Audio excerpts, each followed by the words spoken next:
70대가 되면 많은 분들이 이렇게 말씀하십니다. 예전보다 잠이 얕아졌어.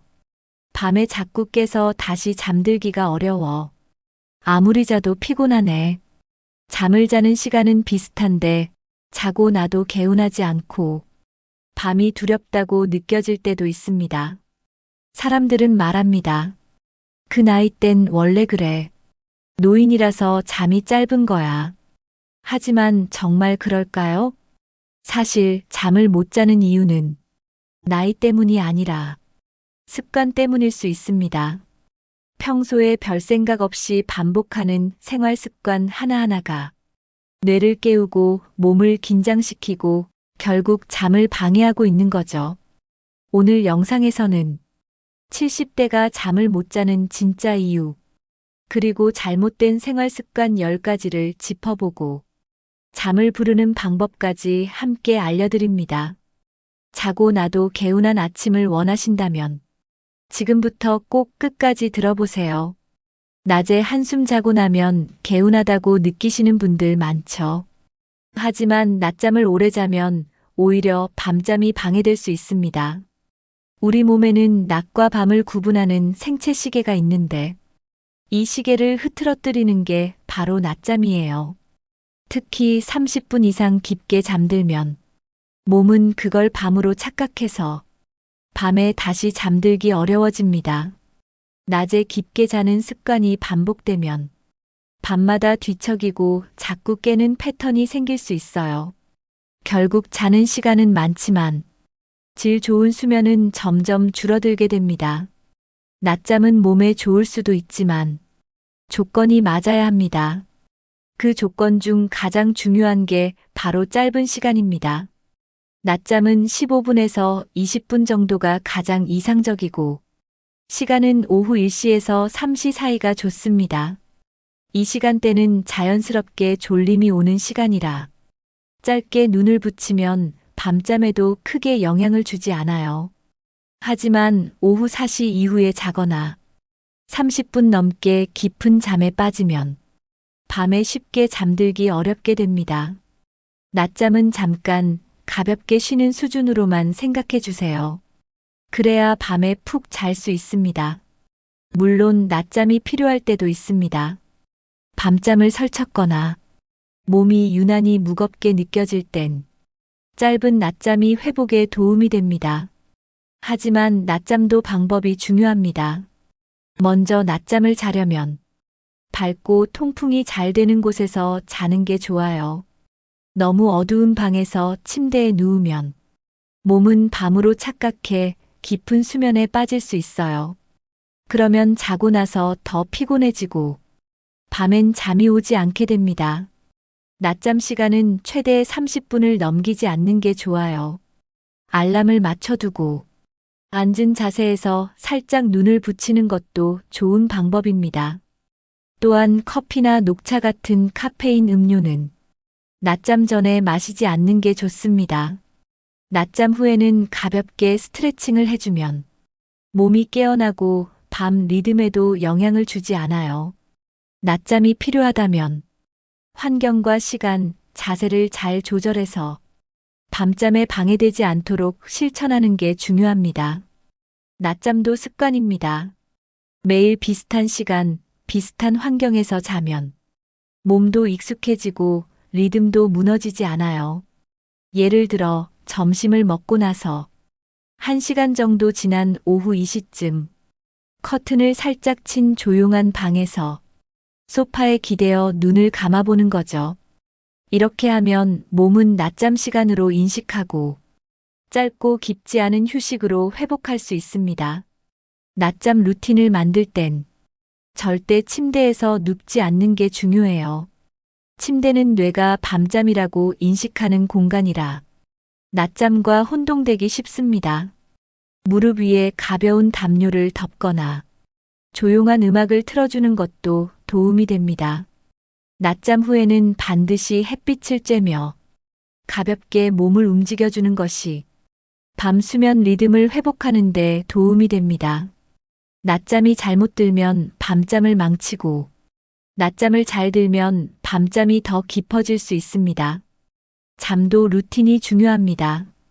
낮과 밤의 구분을 명확히 하는 게 건강한 수면 습관의 첫걸음입니다. 많은 분들이 이렇게 말씀하십니다. 나는 커피 마셔도 잠 잘 와요. 하지만 사실은 잠든 게 아니라 얕은 잠일 수 있어요. 카페인은 우리 몸속에서 꽤 오래 머물러 있습니다. 한번 섭취하면 몸에서 완전히 빠져나가는데 보통 6시간에서 8시간이 걸려요. 예를 들어 오후 5시에 커피를 마셨다면 밤 11시에도 몸속엔 아직 카페인이 남아있는 겁니다. 이 카페인은 뇌를 각성시키고 수면을 유도하는 멜라토닌 분비를 방해하죠. 그 결과 잠드는데 시간이 더 걸리고 자더라도 깊은 잠에 들지 못합니다. 자주 깨거나 꿈을 많이 꾸는 경우 이것도 카페인 때문일 수 있어요. 나이가 들수록 몸의 대사 속도는 느려지기 때문에 카페인이 오래 남아있게 됩니다. 즉, 같은 양을 마셔도 젊었을 때보다 더 큰 영향을 받을 수 있다는 뜻이에요. 나는 괜찮다는 생각이 수면의 질을 떨어뜨리는 숨은 원인이 될 수 있습니다. 커피를 마시는 시간만 바꿔도 밤잠이 훨씬 달라질 수 있어요. 70대 이후에는 몸이 예전보다 느리게 움직입니다. 소화도 느리고 약물이나 음식의 영향도 오래 가요. 카페인도 마찬가지입니다. 한 잔 마셨을 뿐인데도 그 영향이 젊은 사람보다 훨씬 오래 지속됩니다.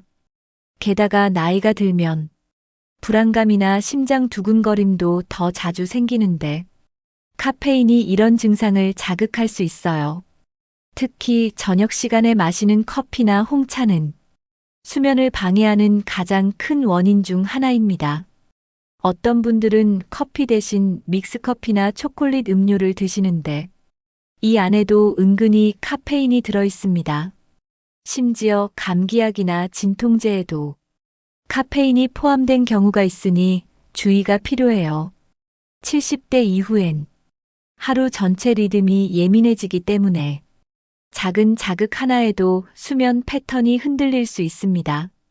낮엔 괜찮아도 밤에 깊은 잠을 자지 못하면 다음 날 컨디션이 무너지게 됩니다. 커피를 끊지 못하겠다면 적어도 오후 2시 이후에는 카페인을 피하는 게 바람직합니다. 저녁에 따뜻한 음료가 당기는데 커피를 마시지 않으면 뭐가 좋을까요? 이런 분들을 위해 대체 음료를 소개해 드릴게요. 먼저 따뜻한 보리차나 둥글레차는 카페인이 없고 위에도 부담이 적습니다. 은은한 향이 마음을 안정시켜주기 때문에 자기 전 마시기에 딱 좋아요. 카페인이 없는 허브차도 추천합니다. 특히 캐모마일, 라벤더, 레몬밤 차는 불안을 낮추고 수면을 도와주는 효능이 있어요. 우유도 좋은 선택이에요. 따뜻하게 데운 우유 한 잔은 몸의 긴장을 풀어주고 포만감도 주기 때문에 밤에 허기질 때도 좋습니다. 단, 너무 많이 마시면 밤에 화장실을 자주 가게 되니 한 컵 정도만 적당히 마시는 것이 좋아요. 또한 꿀을 살짝 타서 마시면 자연스럽게 혈당을 안정시켜서 더 부드럽게 잠들 수 있습니다. 커피 대신 좋은 음료를 마시는 습관만 들어도 몸은 자연스럽게 밤이 왔다는 걸 인식하게 됩니다. 음료 하나 바꾸는 것, 생각보다 수면에 큰 영향을 줄 수 있어요. 스마트폰 화면에서 나오는 빛은 단순한 밝은 빛이 아닙니다. 특히 블루라이트는 우리 뇌가 낮이라고 착각하게 만드는 강한 자극을 줍니다. 이 빛은 눈을 통해 뇌에 전달돼 수면을 유도하는 멜라토닌 호르몬의 분비를 억제해요. 멜라토닌은 몸과 마음을 잠들게 해주는 호르몬인데 이게 줄어들면 쉽게 잠들 수 없고 잠들더라도 자꾸 깨거나 뒤척이게 됩니다. 스마트폰을 가까이서 보면 눈에 들어오는 블루라이트 양은 훨씬 더 많아지죠. 게다가 침대에 누워서 어두운 상태에서 보면 눈과 뇌가 더 큰 혼란을 느낍니다. 조용한 밤 몸은 잠들 준비가 됐는데 스마트폰 빛 하나로 뇌는 깨어나는 거예요. 이런 자극이 반복되면 밤마다 쉽게 잠들지 못하고 수면 리듬이 완전히 망가질 수 있습니다. 특히 블루라이트는 노인일수록 눈의 보호 기능이 약해져 더 큰 영향을 받을 수 있어요. 편하게 누운 상태에서 잠들기 전 잠깐 본 스마트폰이 밤을 지새우게 만들 수 있다는 걸 꼭 기억해야 합니다. 스마트폰으로 뉴스를 보거나 동영상을 보며 시간을 보내다 보면 순식간에 시간이 훅 지나가죠. 특히 누워서 스크롤을 계속 넘기는 습관은 생각보다 훨씬 중독성이 강합니다. 뇌는 새로운 정보가 계속 들어오면 흥분 상태가 유지되면서 편안하게 잠들 수 있는 준비를 하지 못하게 돼요. 이런 상태에서 잠자리에 들면 몸은 쉬고 있지만 머릿속은 여전히 움직이고 있어서 잠에 깊이 들어가지 못합니다. 특히 뉴스나 자극적인 영상은 감정을 불안하게 만들 수 있어 더더욱 수면에 방해가 됩니다. 또한 손가락을 계속 움직이고 화면을 집중해서 들여다보는 것도 몸을 쉬게 만들지 못하게 해요. 이렇게 누워서 스마트폰을 보는 시간이 하루 이틀 반복되면 그 자체가 습관이 되고 뇌는 잠들기 전엔 깨어 있어야 한다고 기억합니다. 결국 자려고 누웠는데 스마트폰을 안 보면 불안해지고 그게 불면증으로 이어지는 거죠. 잠은 뇌가 쉬어야 오는 겁니다. 뇌를 자극하는 습관은 잠을 멀어지게 만든다는 걸 잊지 마세요. 자기 전 스마트폰을 끊는 게 어렵게 느껴지신다면 대신할 수 있는 활동을 만들어 보는 게 좋아요. 가장 쉬운 방법은 종이책을 읽는 겁니다. 짧은 글이나 가볍게 읽을 수 있는 내용을 은은한 조명 아래에서 읽으면 자연스럽게 졸음이 오기 시작합니다. 또 하나 좋은 방법은 수면 음악을 듣는 겁니다. 빗소리, 바람소리, 잔잔한 클래식 음악 등은 몸의 긴장을 풀고 뇌파를 안정시켜줍니다. 또는 간단한 스트레칭이나 손을 따뜻하게 해주는 찜질도 수면을 돕는 데 효과적입니다. 복식 호흡을 하면서 천천히 숨을 들이쉬고 내쉬는 것도 추천드려요. 뇌에 산소를 충분히 보내주면 자연스럽게 긴장이 풀리고 졸음이 찾아옵니다. 자기 전 일기를 쓰거나 감사한 일을 한두 가지 적어보는 것도 긍정적인 마음으로 하루를 마무리할 수 있는 좋은 방법이에요. 이런 활동들은 스마트폰처럼 자극적이지 않으면서 뇌가 이제 자야겠다고 인식하게 해줍니다. 작은 습관만 바꿔도 수면의 질이 훨씬 좋아질 수 있어요. 침대에서는 쉬고 몸과 마음을 내려놓는 것. 그게 편안한 잠을 부르는 시작입니다. 많은 분들이 오늘은 일찍 자고 내일은 늦게 자고 잠드는 시간이 들쭉날쭉하죠. 그런데 이런 생활이 반복되면 몸 안의 생체 시계가 완전히 흐트러지게 됩니다. 우리 몸은 매일 일정한 리듬에 따라 호르몬을 분비하고 수면 준비를 합니다. 하지만 자는 시간이 매일 바뀌면 뇌는 언제 잠을 자야 할지 몰라 혼란을 겪어요. 그 결과로는 잠이 잘 안 오거나 잠들었어도 자주 깨게 됩니다. 낮 동안 졸리거나 기운이 빠지는 일도 많아지고 기억력과 집중력에도 영향을 줍니다. 특히 70대 이후에는 몸이 변화를 더 예민하게 받아들이기 때문에 수면 리듬이 흐트러지면 피로가 오래 쌓일 수 있어요. 매일 몇 시간을 자느냐보다 언제 자고 언제 일어나느냐가 훨씬 더 중요합니다. 오늘은 10시에 자고 내일은 12시에 자면 수면의 질이 매일 달라지고 몸이 회복할 수 있는 기회를 놓치게 됩니다. 잠자리에 드는 시간이 일정하면 뇌는 그 시간을 수면 신호로 받아들이게 됩니다. 예를 들어 매일 밤 10시에 잠자리에 들면 뇌는 9시부터 멜라토닌을 분비하고 몸을 이완시키는 준비를 시작해요. 하지만 매일 시간이 다르면 뇌는 그 준비를 할 수 없고 수면의 질이 떨어지게 됩니다. 일정한 수면 시간은 뇌가 안정감을 느끼게 하고 심리적으로도 편안함을 주죠. 이건 마치 아이들이 일정한 시간에 자야 다음 날 기운차게 일어나는 것과 같습니다. 성인도 마찬가지예요. 특히 시니어일수록 수면 리듬이 몸 전체 건강과 직결됩니다.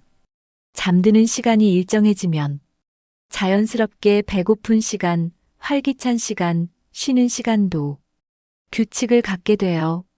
이런 리듬은 몸과 마음에 큰 영향을 줍니다. 정해진 시간에 자고 정해진 시간에 일어나는 것. 이 단순한 습관 하나가 피로 회복과 면역력 유지에 중요한 역할을 합니다. 수면 리듬을 회복하려면 생활 습관을 조금씩 조정해 주는 게 필요합니다. 먼저 아침에 일어나는 시간을 고정해 보세요. 매일 같은 시간에 일어나면 자연스럽게 밤에 잠이 오는 시간도 일정해집니다. 그리고 아침 햇볕을 받는 것이 중요해요. 햇볕은 뇌에 하루가 시작됐다는 신호를 주고 멜라토닌 분비를 조절해 줍니다. 아침 햇살을 받으며 가볍게 산책하거나 스트레칭을 하는 것도 좋습니다. 낮에는 활동을 적당히 하고 저녁이 되면 몸을 점점 느리게 만들어 주세요.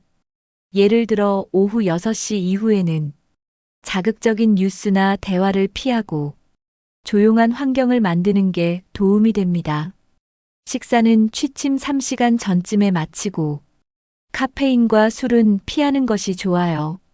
또 밤에는 조명을 조금 어둡게 하고 TV나 스마트폰은 멀리 하세요. 그리고 자기 전엔 따뜻한 차나 간단한 스트레칭, 호흡 운동으로 몸과 마음을 이완시켜 보세요. 이렇게 생활 리듬을 일정하게 만들면 몸은 자연스럽게 편안한 수면 패턴을 되찾게 됩니다. 저녁을 늦게 먹으면 몸은 쉬고 싶은데 속은 여전히 일하고 있는 상태가 됩니다. 위장이 음식을 소화하느라 계속 움직이면 몸 전체가 이완되지 못하고 깊은 잠에 들기 어려워져요. 자는 동안 소화가 되지 않으면 속이 더부룩하고 속쓰림이나 트림이 생길 수 있습니다. 특히 눕는 자세는 위산이 올라오기 쉬워서 역류성 식도염을 겪는 분들은 밤새 속이 불편하고 자주 깨게 되죠. 또한 위장이 움직이면 뇌도 그 활동을 감지해서 수면 호르몬의 분비가 제대로 이뤄지지 않아요. 결국 몸은 자고 있어도 속은 계속 깨어있는 상태가 되는 겁니다. 이런 상태가 반복되면 수면 패턴이 깨지고 아침에 일어나도 피곤함이 계속됩니다. 특히 소화력이 떨어진 70대 이후에는 이 영향이 더 크게 느껴질 수 있어요.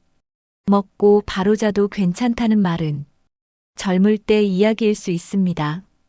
이제는 저녁 시간도 건강한 수면을 위한 준비 시간이라고 생각해야 합니다. 저녁 식사는 취침 최소 3시간 전에 끝내는 것이 좋습니다.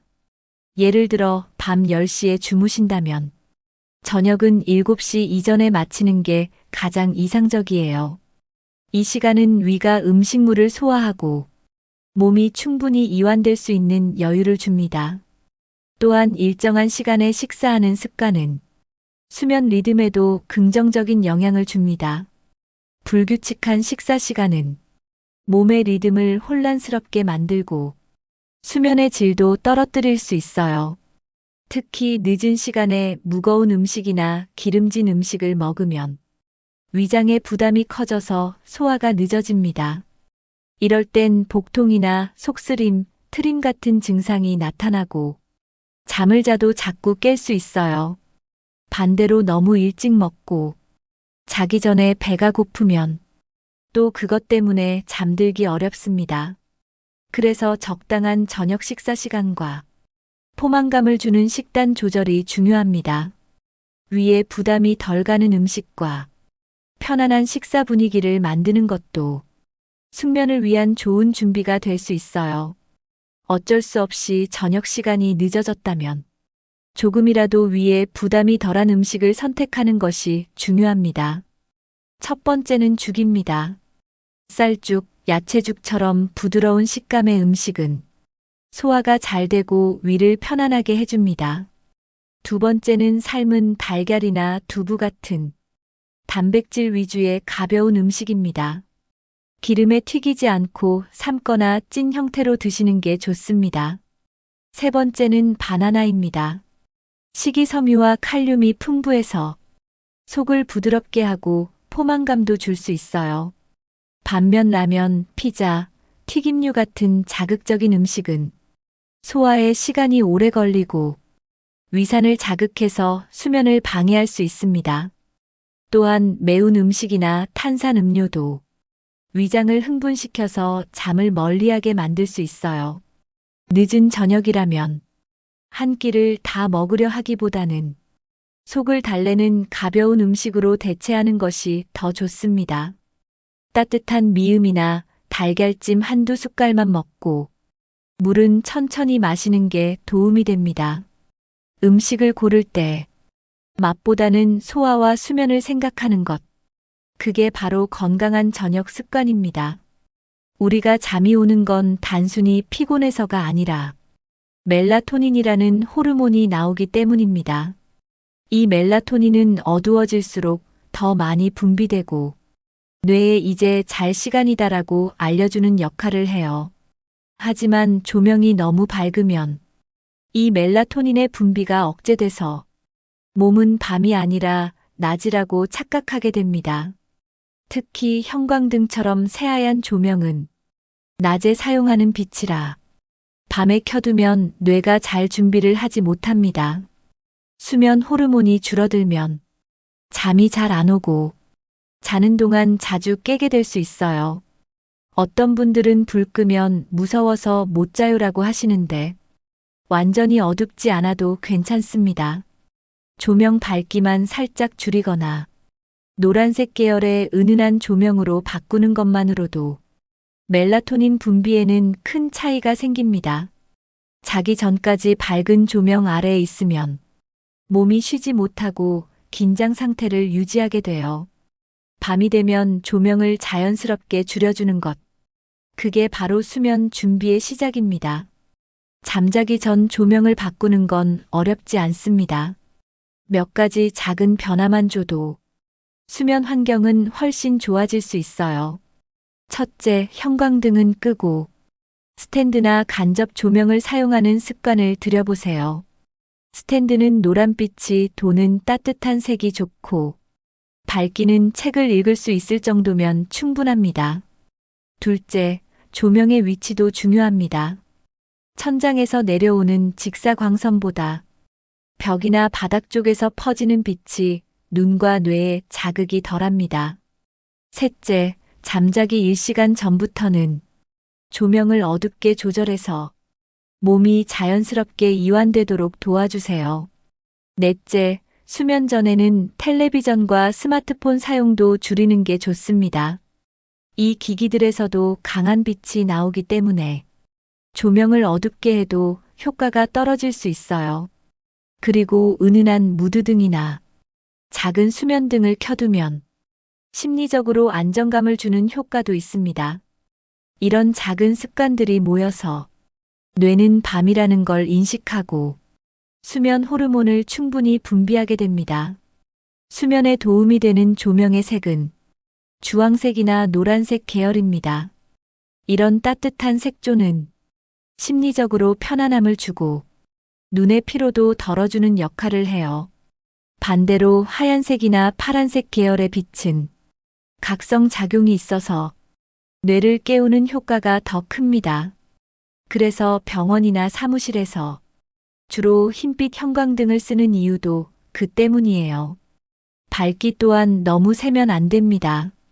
수면 전엔 낮의 절반 수준으로 조도를 줄이는 게 좋습니다. 스마트 조명을 사용하신다면 타이머 기능을 활용해 시간에 따라 점점 어두워지게 설정해 보세요.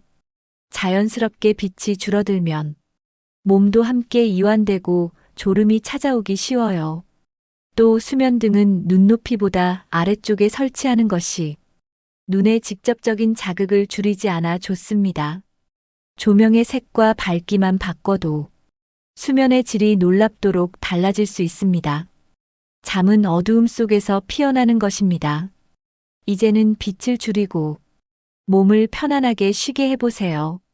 우리 몸은 잠들기 전 체온이 자연스럽게 떨어지면서 수면 모드로 전환됩니다. 그런데 뜨거운 물로 샤워를 하면 몸의 온도가 일시적으로 올라가게 되죠. 이렇게 체온이 높아지면 뇌는 지금은 자는 시간이 아니다라고 판단하게 됩니다. 결국 몸은 깨어 있으려 하고 수면 유도 호르몬인 멜라토닌의 분비도 줄어들게 돼요.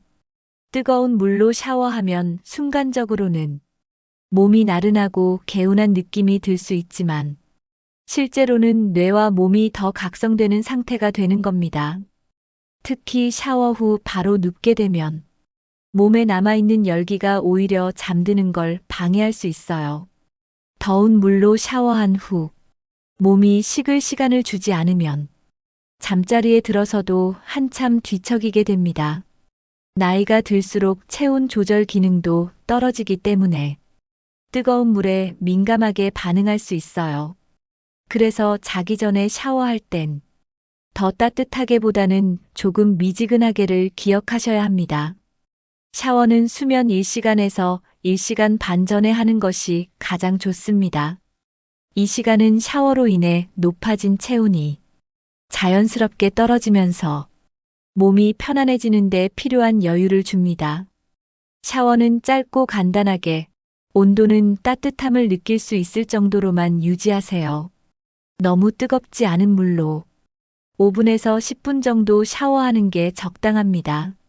머리를 감을 경우엔 물을 미지근하게 해서 두피의 긴장을 풀어주고 따뜻한 수건으로 머리를 감싸서 체온을 유지하는 것도 좋아요. 샤워 후에는 물기를 닦고 포근한 잠옷으로 갈아입는 것만으로도 심리적인 안정감이 생깁니다. 욕실에서 나와 바로 침대로 가지 말고 잠깐은 불을 은은하게 해두고 몸이 자연스럽게 식을 시간을 주세요. 이 시간을 통해 뇌는 이제 자야겠다는 신호를 받게 됩니다. 샤워는 청결뿐 아니라 몸과 마음을 편안하게 만들어주는 준비 과정이에요. 단, 타이밍과 온도만 잘 지키면 샤워는 숙면을 도와주는 훌륭한 도구가 될 수 있습니다. 반신욕은 긴장을 풀고 하루의 피로를 씻어내는 좋은 방법입니다. 하지만 그 효과를 제대로 보려면 온도와 시간이 중요합니다. 물 온도는 체온보다 약간 높은 38도에서 40도 사이가 가장 좋습니다. 물이 너무 뜨거우면 오히려 심장이 빨리 뛰고 몸이 각성돼서 수면에 방해가 될 수 있어요. 반신욕 시간은 15분에서 20분 정도가 적당합니다. 너무 오래 하면 땀이 나고 오히려 탈수 증상이 생길 수 있습니다. 욕조에 들어갈 때는 배꼽 아래까지만 물이 닿도록 하고 상체는 따뜻한 수건으로 덮어 체온을 유지하세요. 반신욕을 하는 동안 조용한 음악을 듣거나 눈을 감고 호흡에 집중하면 몸과 마음이 함께 이완됩니다. 욕조에서 나온 뒤에는 수분을 충분히 섭취하고 몸이 천천히 식도록 기다려주세요.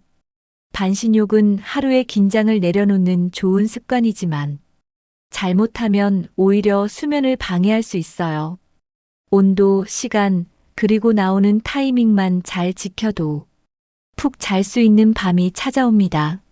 많은 분들이 이런 말씀을 하십니다. 누우면 오히려 생각이 더 많아져요. 하루 종일 바쁘다가 그제서야 생각이 나요. 그건 당연한 반응일 수 있어요. 낮엔 이것저것 하느라 정신이 없고 밤이 되면 조용해지니까 그제야 머릿속에서 생각이 떠오르기 시작하죠. 문제는 이 생각들이 대부분 걱정이라는 점입니다. 내일 뭐 하지? 병원 예약은 언제였지? 혹시 또 밤에 깨면 어쩌지? 이런 걱정이 꼬리에 꼬리를 물면서 뇌는 쉬지 못하고 계속 깨어있게 됩니다. 생각이 많아지면 심장도 두근거리고 숨도 얕아지고 몸 전체가 긴장하게 돼요. 결국 눈은 감고 있지만 잠은 오지 않고 한참 뒤척이다가 자는 경우가 생깁니다. 침대는 자는 곳이라는 신호를 줘야 하는데 생각을 하는 공간이 되면 몸도 습관적으로 깨어있게 됩니다. 걱정은 자리에 눕기 전에 마무리하고 침대에서는 최대한 뇌를 비우는 습관이 필요해요. 잠들기 전 생각을 멈추기란 쉬운 일이 아닙니다. 하지만 몇 가지 간단한 방법을 꾸준히 실천하면 조금씩 개선될 수 있어요. 첫 번째는 머릿속에 떠오르는 생각을 종이에 써보는 겁니다. 내일 해야 할 일, 지금 걱정되는 일을 메모로 정리하면 생각이 줄어들고 마음이 정돈돼요. 두 번째는 숨을 천천히 쉬는 연습입니다. 호흡이 느려지면 몸이 자연스럽게 이완되고 생각도 같이 잦아들게 됩니다. 코로 천천히 숨을 들이마시고 입으로 부드럽게 내쉬는 걸 반복해 보세요. 세 번째는 오늘 감사한 일을 하나씩 떠올려 보는 거예요. 하루 중 좋았던 일, 편안했던 순간을 기억하면 긍정적인 감정이 생기고 마음이 가라앉습니다. 이렇게 간단한 준비만 해도 뇌는 점점 잠을 받아들일 준비를 하게 됩니다. 또 침대에 누운 뒤 20분 이상 잠이 안 오면 잠시 일어나서 조용히 책을 보거나 호흡 운동을 하다가 다시 누우는 것도 좋은 방법이에요. 생각이 꼬리를 물 때는 그 생각을 밀어내기보다 다른 감정이나 행동으로 전환해 주는 것이 더 효과적입니다. 명상과 호흡은 잠 못 드는 밤에 가장 실질적인 도움이 되는 방법입니다. 먼저 편안한 자세로 누운 뒤 몸의 긴장을 천천히 풀어보세요. 어깨, 팔, 다리 순서로 힘을 빼는 것만으로도 몸이 부드럽게 이완됩니다.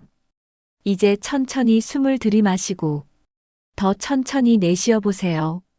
숨의 속도에 집중하면서 하루의 긴장을 내려놓는 겁니다. 다음은 명상입니다. 눈을 감고 숨이 들어온다, 숨이 나간다. 이렇게 마음속으로 따라해 보세요. 잡생각이 들어오더라도 그냥 흘려보내고 다시 호흡에 집중하는 게 핵심입니다. 명상은 생각을 없애는 게 아니라 생각에 끌려가지 않는 연습이에요. 처음에는 어려울 수 있지만 하루에 5분에서 10분씩만 해도 뇌가 차분해지고 잠드는 시간이 점점 빨라질 수 있어요. 밤마다 떠오르는 생각은 억지로 없애려 하지 말고 자연스럽게 흘려보내는 게 더 좋습니다. 명상과 호흡은 마음을 다스리는 동시에 몸을 잠들게 하는 부드러운 길잡이가 됩니다.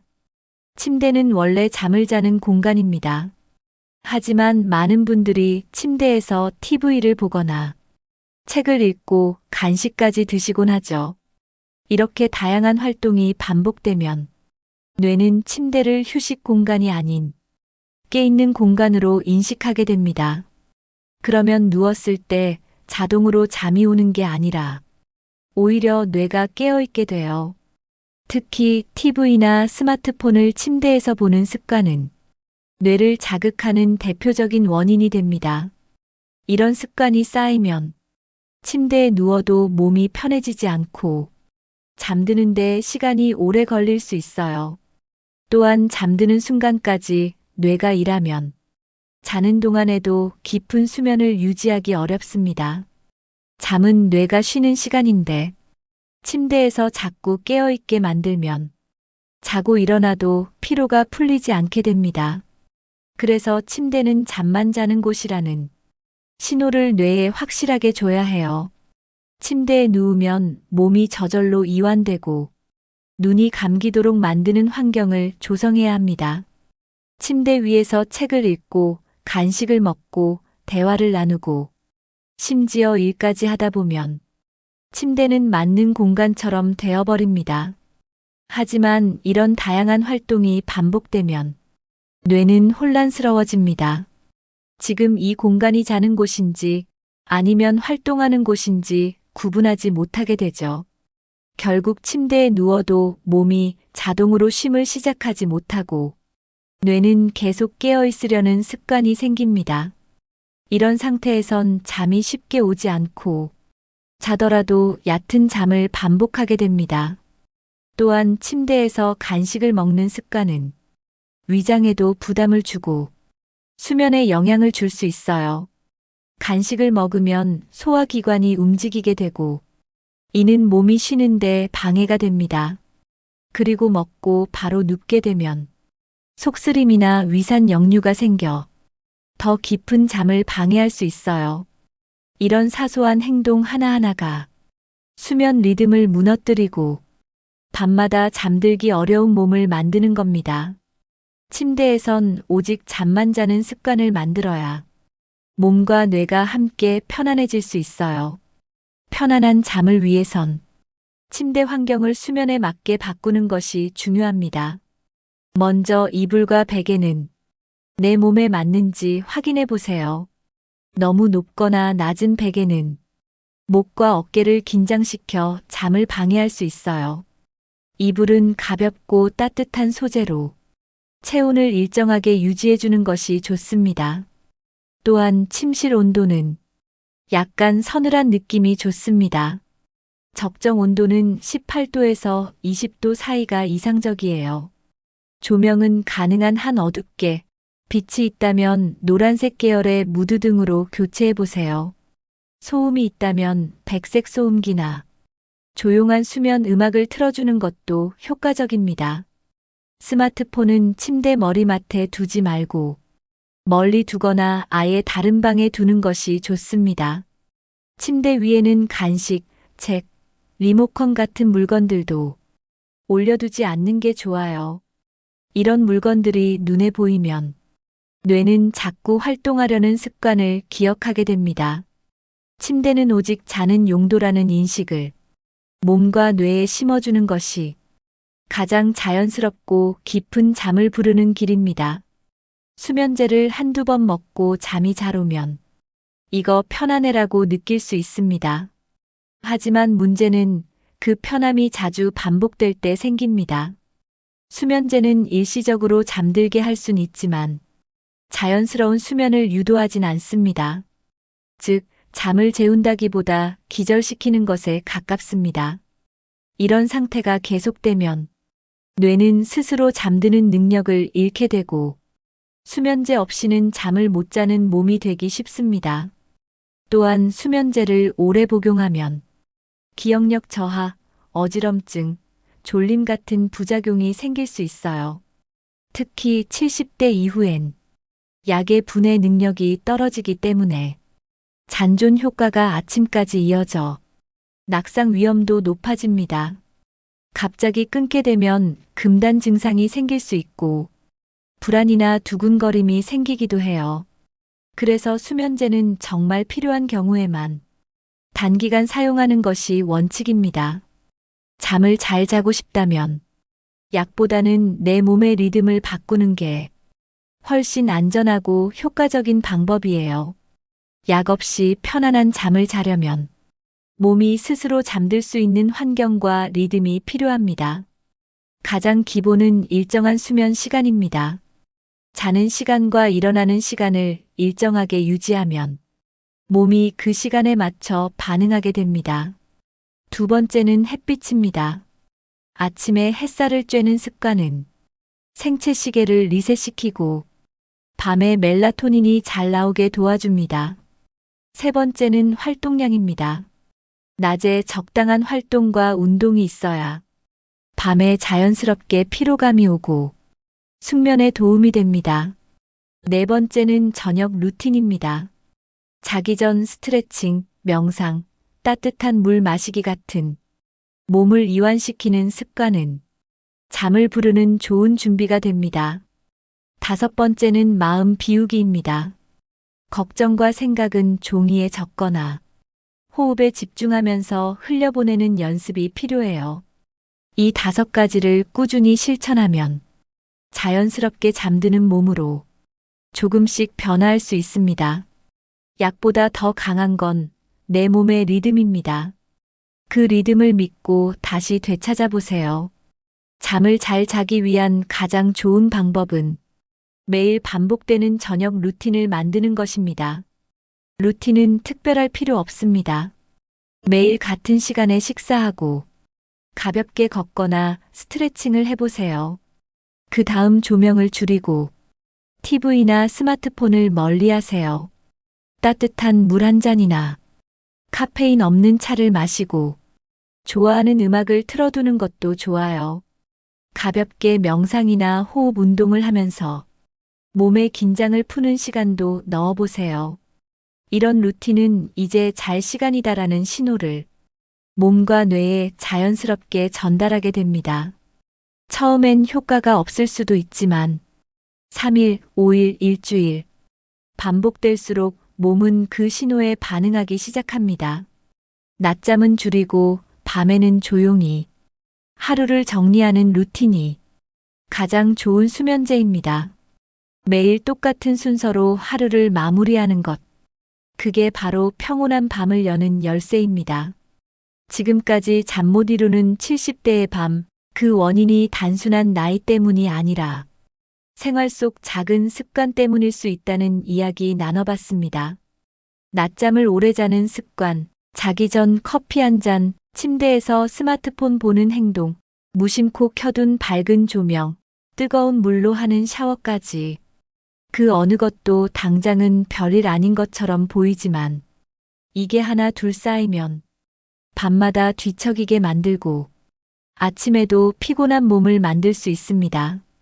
하지만 반대로 생각해보면 이 습관들만 조금 바꿔도 수면의 질은 확실히 달라질 수 있습니다. 자기 전 1시간 몸과 마음을 천천히 쉬게 하는 루틴을 만들어 보세요. 조명을 낮추고 스마트폰은 내려놓고 따뜻한 차 한 잔과 호흡으로 하루를 마무리해 보시는 겁니다. 작은 실천이지만 하루 이틀, 일주일이 지나면 어느 순간 눈이 감기는 시간이 점점 빨라질 수 있어요. 무조건 수면제에 의존하지 않고도 충분히 내 몸의 힘으로 편안한 잠을 만들 수 있습니다.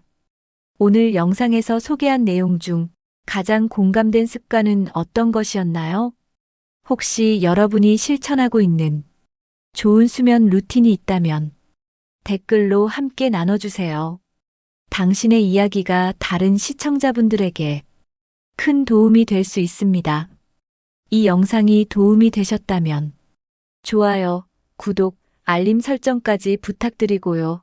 잠 못 이루는 가족이나 지인에게도 꼭 공유해 주세요. 오늘 밤엔 어제보다 더 깊은 잠 드시길 바랍니다. 감사합니다.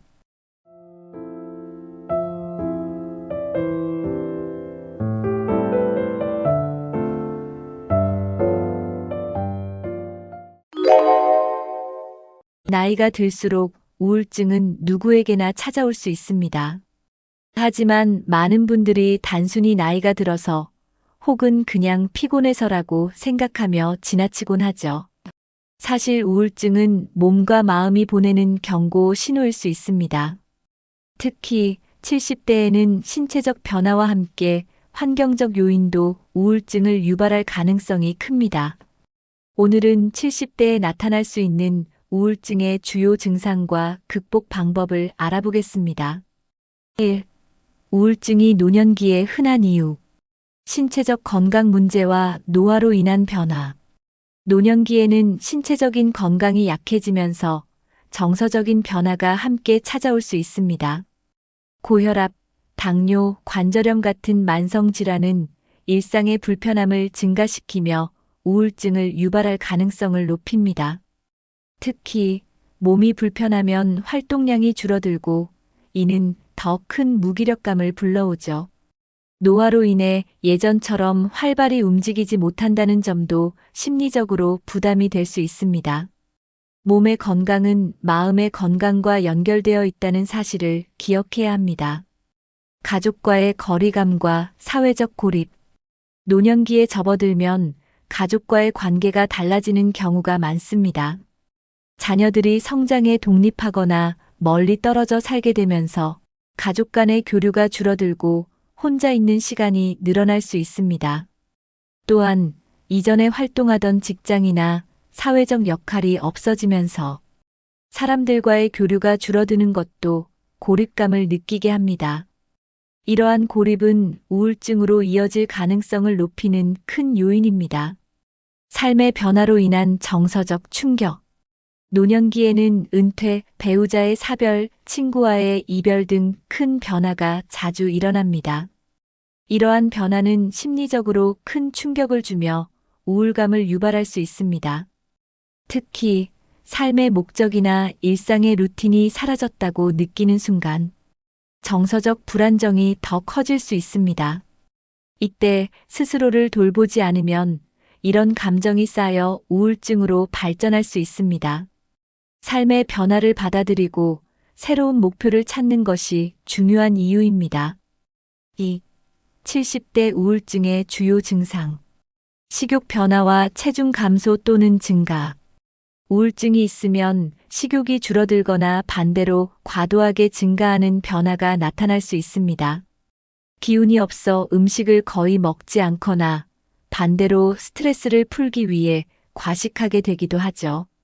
특히 평소와 다른 식습관이 오래 지속된다면 이는 우울증의 신호일 가능성이 큽니다. 이로 인해 체중이 급격히 줄거나 늘어나면서 신체적인 건강에도 문제가 생길 수 있습니다. 식사량의 변화를 그냥 지나치지 말고 스스로 체크해 보는 것이 중요합니다. 수면 장애와 피로감. 우울증은 수면에도 큰 영향을 미칩니다. 불면증으로 밤에 잠들지 못하거나 지나치게 오래 자는 과다수면 증상이 나타날 수 있습니다. 수면 부족은 신체 에너지를 고갈시키고 하루 종일 피로를 느끼게 만들어 일상생활을 힘들게 합니다. 만약 이러한 수면 문제와 함께 기운이 없고 피로감이 지속된다면 우울증의 가능성을 의심해 볼 필요가 있습니다. 무기력함과 흥미 상실. 예전에는 즐겁게 하던 일들이 더 이상 흥미롭게 느껴지지 않는다면 우울증의 신호일 수 있습니다. 취미 생활이나 사람들과의 만남이 부담스럽고 아무것도 하지 않고 하루를 보내고 싶다는 생각이 들 때가 많아지죠. 이런 무기력함은 단순한 기분 저하가 아니라 우울증의 대표적인 증상입니다. 특히 이런 감정이 오랫동안 지속된다면 반드시 도움을 받아야 합니다. 마음이 보내는 작은 신호를 놓치지 않는 것이 중요합니다. 3. 우울증과 치매를 구별하는 방법. 기억력 문제와 의욕 저하의 차이점. 우울증과 치매는 증상이 비슷해 헷갈리기 쉽지만 중요한 차이점이 있습니다. 우울증은 주로 의욕 저하와 흥미 상실이 중심이며 기억력 문제가 있더라도 집중력 부족이나 무기력감으로 인해 발생하는 경우가 많습니다. 반면에 치매는 기억 자체를 잃어버리거나 시간과 장소를 혼동하는 특징적인 증상이 동반됩니다. 만약 기억력이 떨어졌다고 느껴진다면 그 원인이 무엇인지 전문가의 도움을 받아 확인해 보세요. 인지 기능의 변화와 정서적 상태. 우울증은 정서적인 문제에서 시작되며 감정적으로 침체된 상태가 인지 기능에 영향을 미칠 수 있습니다. 반대로 치매는 뇌의 신경학적 문제로 인해 인지 기능이 급격히 저하됩니다. 우울증 환자는 자신의 상태를 자각하며 내가 기억력이 나빠졌다고 느끼는 경우가 많습니다. 하지만 치매 환자는 본인의 상태를 잘 인지하지 못하거나 기억력 저하를 심각하게 받아들이지 않는 경우가 많습니다. 인지 기능 변화와 정서적 상태의 차이를 이해하면 정확한 원인을 파악하는 데 도움이 됩니다. 전문가의 진단이 필요한 이유. 우울증과 치매를 구분하기 위해서는 전문가의 진단이 필수적입니다. 간단한 증상만으로 스스로 판단하기 어렵기 때문에 정확한 검사를 통해 원인을 명확히 알아야 합니다. 정신건강의학과나 신경과에서 상담을 받고 필요하다면 심리검사나 뇌 MRI 같은 구체적인 검사를 진행해 보세요. 정확한 진단은 적절한 치료와 관리를 위한 첫걸음입니다. 4. 우울증 극복을 위한 실질적인 방법. 규칙적인 생활과 운동의 중요성. 규칙적인 생활은 우울증 극복의 첫 번째 단계입니다. 매일 같은 시간에 일어나고 식사 시간을 일정하게 유지하며 일상의 리듬을 만들어 보세요. 운동은 우울감을 해소하고 몸의 에너지를 채우는데 큰 도움이 됩니다. 특히 가벼운 산책이나 스트레칭처럼 부담 없는 운동부터 시작해 보세요.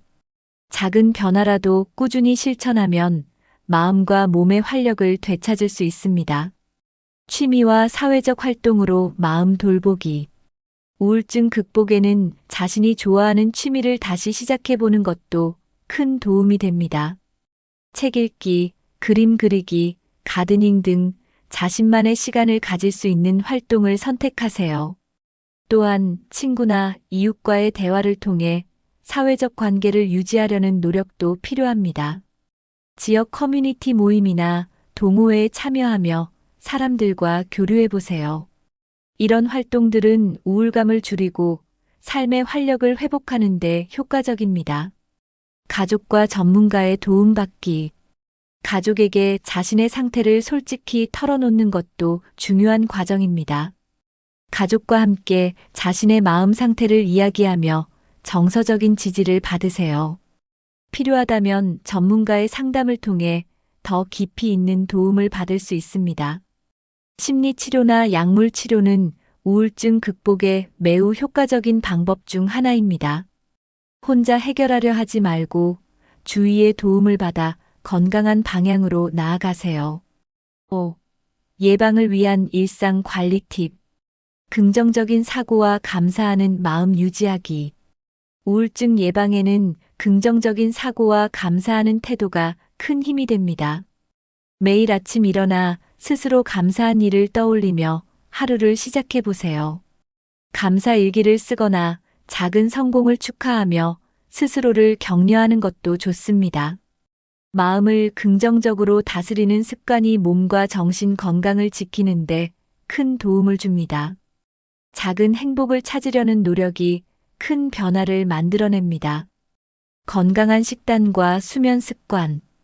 균형 잡힌 식단은 우울증 예방에도 효과적입니다. 비타민과 오메가-3 지방산이 풍부한 음식을 섭취하며 몸의 에너지를 채워보세요. 수면은 정서적 안정과 직결되므로 규칙적인 수면 패턴을 유지하는 것도 중요합니다. 잠들기 전 스마트폰 사용을 줄이고 따뜻한 차를 마시며 마음을 편안하게 만들어 보세요. 건강한 식습관과 충분한 수면이 일상의 활력을 유지해 줍니다.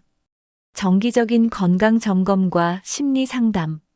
정기적으로 병원을 방문해 건강 상태를 점검하고 작은 변화도 놓치지 않고 체크하는 습관을 들이세요. 정신 건강 역시 신체 건강만큼 중요하기 때문에 전문가의 심리 상담을 주기적으로 받는 것도 추천합니다. 꾸준한 점검은 우울증을 예방하고 더 건강하고 안정적인 노년을 만드는데 필수적입니다. 70대에도 우울증은 단순히 기분 탓으로 넘기기엔 너무 중요한 문제입니다. 오늘 말씀드린 증상과 극복 방법을 기억하며 자신의 몸과 마음을 세심하게 돌보는 노력을 시작해 보세요. 우울증은 혼자 견디지 않아도 됩니다. 도움과 관심을 통해 더 건강하고 행복한 노년을 만들어 가세요. 이 영상이 도움이 되셨다면 구독과 좋아요를 눌러주시고 여러분의 경험이나 궁금한 점을 댓글로 남겨주세요. 함께 더 건강한 노년을 만들어 가요.